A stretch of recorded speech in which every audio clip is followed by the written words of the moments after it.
오늘은 지은호가 교통사고로 큰 위기를 맞는 날. 그리고 그 혼란 속에서 박영나가 한우진에게 간을 이식하기로 결심하는 과정. 그 선택이 박영나의 인생을 완전히 바꿔놓는 순간까지 자세히 이야기해 드리려고 합니다. 구독과 좋아요를 눌러주시면 영상 제작에 큰 힘이 됩니다. 그리고 좋아요를 눌러주신 모든 분들, 오늘 하루 행운이 찾아올 거예요. 오후 햇빛이 길게 들이운 초가을 거리.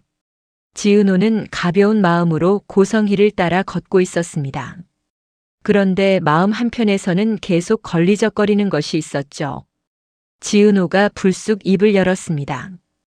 이사장님, 혹시 저를 찾으신 이유가 쌍둥이 오빠 간이식 때문인가요? 이식받게 하려고 저를 찾으신 건 아니죠? 고성희는 걸음을 멈추고 지은호의 얼굴을 마주봤습니다.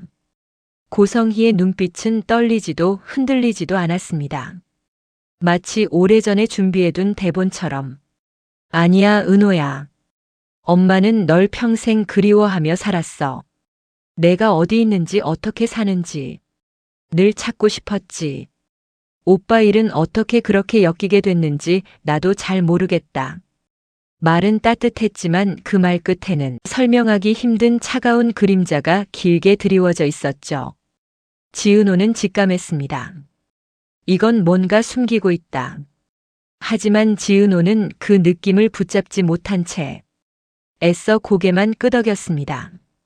고성희와 지은호는 헤어지고 지은호는 집으로 가는 버스를 타기 위해 걷고 있었습니다. 사람들 소음, 신호등 소리, 멀리서 들리는 버스 엔진음까지 모든 것이 잘만 돌아가는 일상의 풍경처럼 보였지만 지은호의 머릿속은 점점 복잡해졌습니다. 왜 이제 와서 나를 찾은 걸까? 찾자마자 쌍둥이 오빠 간이식이라니. 왜? 그 순간이었습니다. 쿵. 그리고 끼익. 짧고 날카로운 브레이크 소리가 골목을 찢었습니다. 지은호는 생각할 틈도 없이 트럭의 강한 충격에 그대로 튕겨나갔습니다. 지은호의 몸이 공중으로 떠올랐다가 도로 위에 거칠게 떨어지는 소리가 사람들의 비명과 뒤섞여 번졌습니다. 차에 있던 고성희는 얼어붙은 듯 한동안 움직이지 못했습니다. 그저 두 눈이 크게 뜨인 채 바닥에 쓰러진 지은호를 바라보기만 했습니다. 은호야. 지은호. 고성희는 다리에 힘이 풀린 듯 휘청거리며 지은호에게 달려갔습니다. 고성희는 떨리는 목소리로 소리칩니다. 119. 119 좀 불러주세요. 바로 구급차가 오고 지은호는 구급차에 실려 병원으로 향합니다. 응급실 문이 열리고 의사들이 빠르게 들것을 밀고 들어갔습니다. 지은호는 의식을 잃은 채 머리와 옆구리에서 피가 흘렀고 산소 마스크가 그의 입과 코를 덮었습니다. 의사가 심각하게 말했습니다. 장기 손상도 있고 출혈이 심합니다. 당장 수술해야 합니다. 이 말은 곧 지은호가 간 이식 공여자가 될 수 없다는 뜻이기도 했습니다. 고성희는 그 자리에 그대로 털썩 주저앉았습니다. 손이 떨리면서도 입술은 바짝 말라붙었습니다. 안 돼. 이러면 우진이 간이식은 누가 해?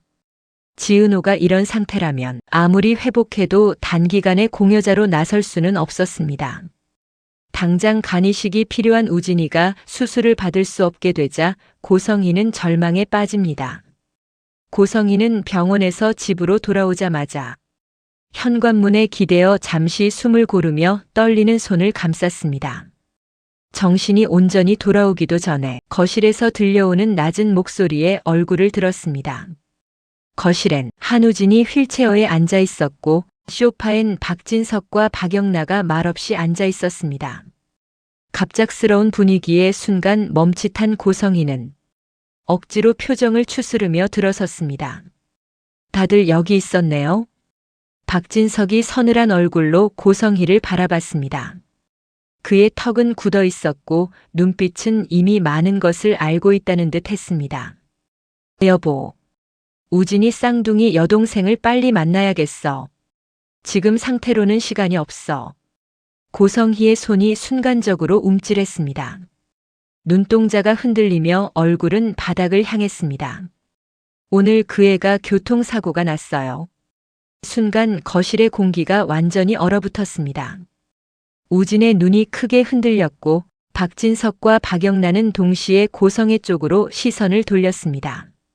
고성희는 마치 넋이 나간 사람처럼 힘없이 말을 이었습니다. 버스 정류장으로 가다가 그 아이가 트럭에 치였어요.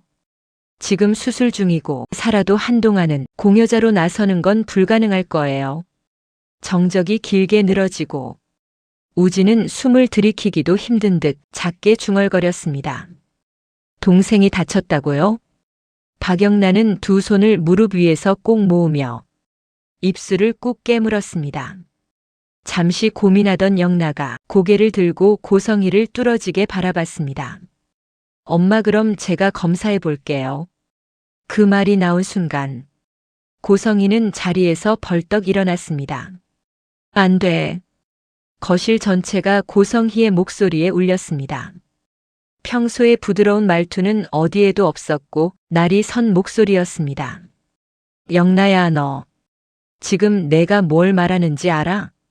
내가 간이식 수술을 하면 흠이 생기면 그 이상훈 부사장이랑 결혼도 깨지는 거야. 침묵이 흐르지만 고성희는 단호하게 말합니다.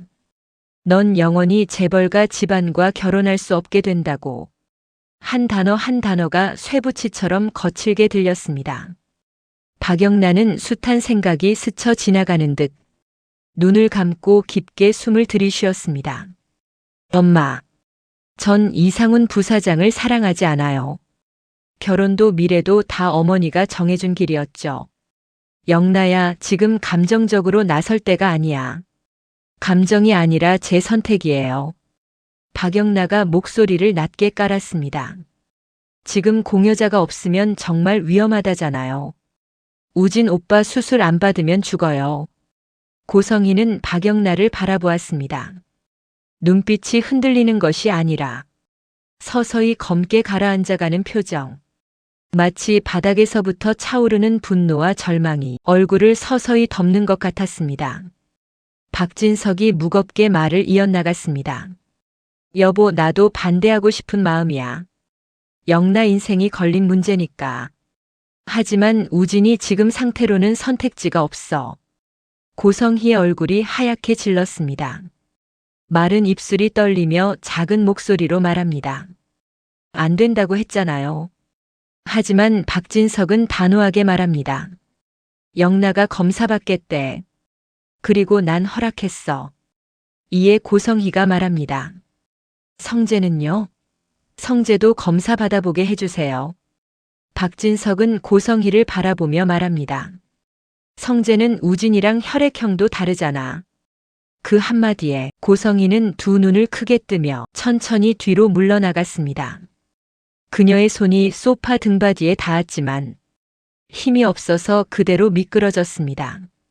입술이 떨리며 속삭임 같은 작은 소리가 새어나왔습니다. 내 계획이 다 무너지는구나. 그 목소리는 분노, 절망, 두려움이 섞여 서늘하게 울렸습니다. 고성희의 눈은 붉게 충혈되었고 손은 허공을 긁듯 흔들리며 주체할 수 없는 감정이 치밀어 올랐습니다. 고성희의 얼굴에 처음으로 드러난 것은 모든 것을 잃게 될지 모른다는 미친 듯한 분노였습니다. 병원 6층 장기이식센터 대기실. 형광등 불빛은 너무 밝고 차갑게 느껴졌습니다. 그 공간엔 사람들의 발걸음도 기계음도 없었고 오직 긴장만 가득했습니다. 박영란은 환자 가운을 입고 검사실에서 막 나온 상태였습니다. 얼굴에는 화장이 거의 지워져 있었고 하얀 입술만 덜덜 떨리고 있었습니다. 박진석은 딸 곁에서 묵묵히 손을 잡고 있었고 한우진은 휠체어에 앉아 눈을 감은 채 깊은 숨을 내쉬고 있었습니다. 한우진의 얼굴은 노랗게 뜨고 지쳐 있었지만 눈가에는 희미한 희망이 비치고 있었습니다. 그들과 반대로 대기실 구석에 앉아있던 고성희는 움직이지도 말하지도 않았습니다. 손가락 마디까지 하얗게 질러 가방끈을 쥐고 있었을 뿐입니다.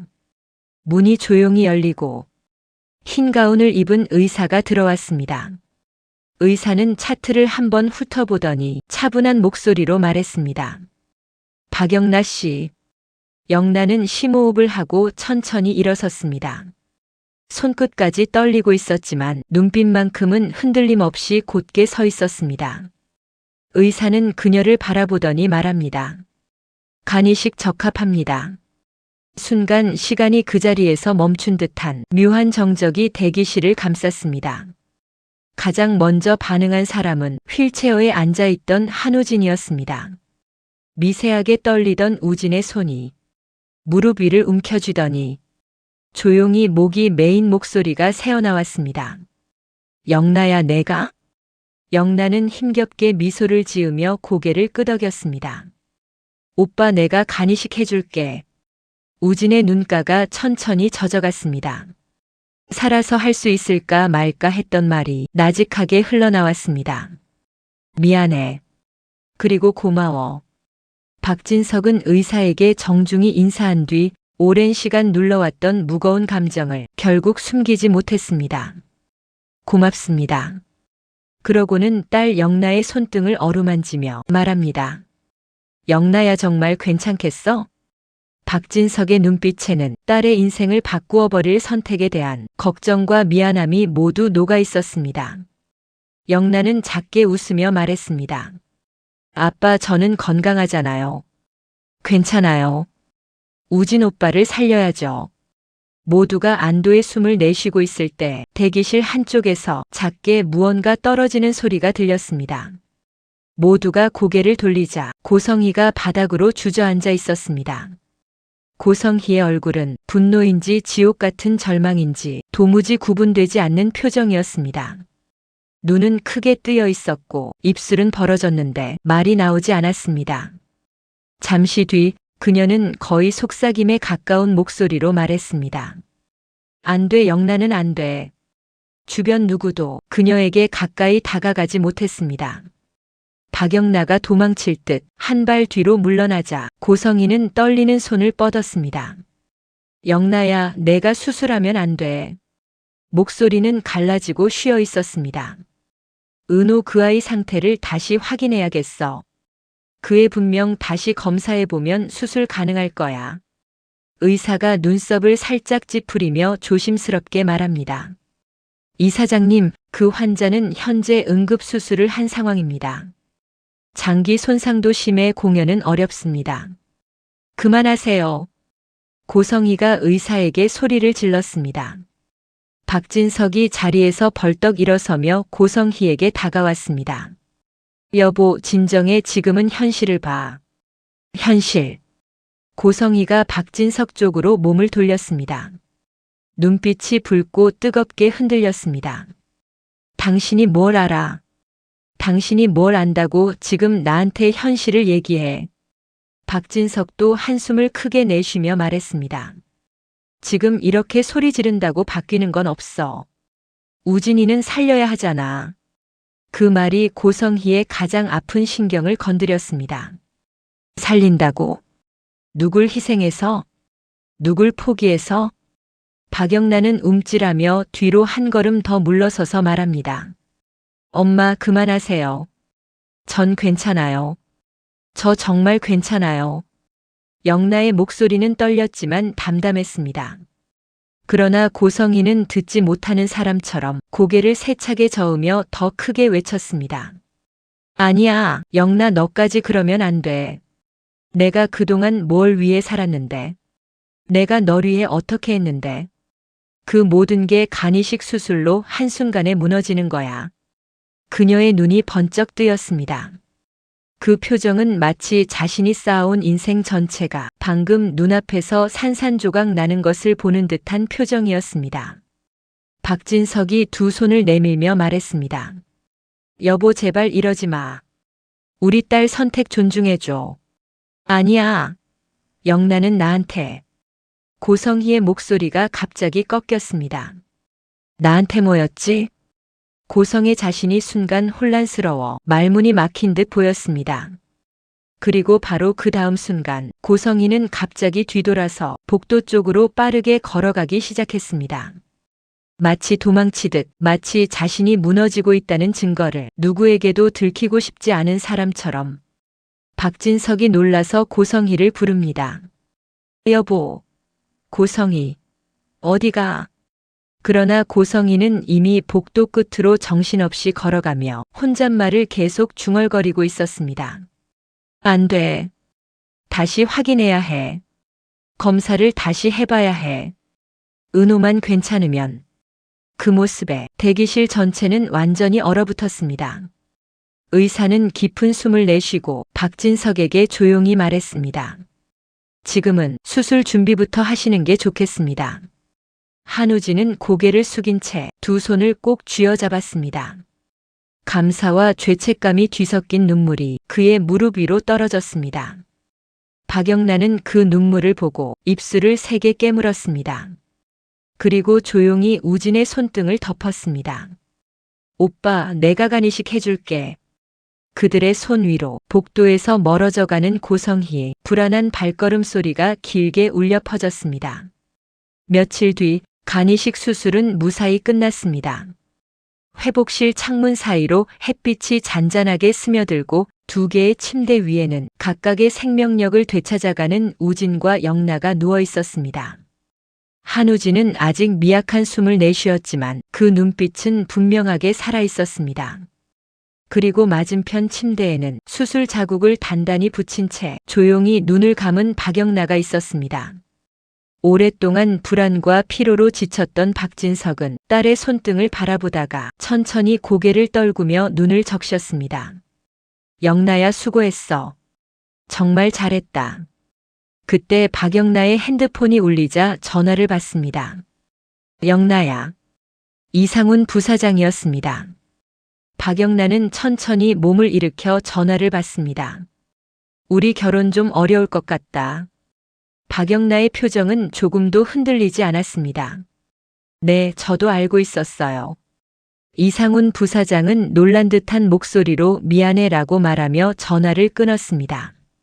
박영란은 미소를 지었습니다. 그 표정엔 후회도 미련도 없고 오히려 결혼이 깨진 게 다행이라는 생각을 합니다. 박영란은 새로운 인생을 시작하자고 결심한 채 드라마는 다음화를 향해 열린 채로 마무리됩니다. 이 드라마가 앞으로 어떻게 전개될 거라고 예상하시나요? 그리고 어떻게 흘러가길 원하시나요? 댓글창에 자유롭게 남겨주세요. 그리고 혹시 영상 초반에 깜빡하고 좋아요를 누르지 못하셨다면 지금 좋아요 눌러주시고 행운 받아가세요. 영상 제작에 아주 큰 힘이 됩니다. 그럼 시청해주셔서 감사합니다. 행복한 하루 되세요.